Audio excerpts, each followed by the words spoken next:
नमस्कार मित्रांनो, जय महाराष्ट्र। महाराष्ट्र राज्याच्या राजकारणातून अत्यंत मोठी बातमी जाणून घेऊयात संपूर्ण अपडेट। तत्पूर्वी चॅनलला नवीन असाल तर चॅनलला सबस्क्राइब करा आणि बेल आयकॉन नक्की प्रेस करा।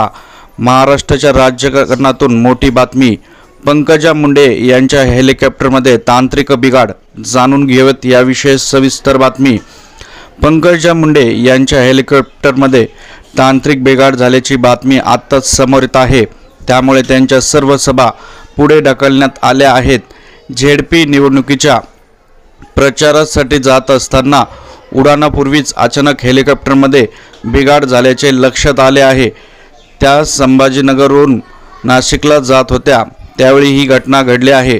पंकजा मुंडे दुसऱ्या विमानाने आता सभास्थळी पोहोचणार आहेत। तर अशा प्रकारची घटना आहे। मित्रांनो, आपल्याला काय वाटतं याविषयी कमेंटमध्ये कमेंट करा। पंकजा मुंडे यांच्या हेलिकॉप्टरमध्ये तांत्रिक बिघाड झाला होता। परत भेटूयात नवीन अपडेटसोबत। जय महाराष्ट्र।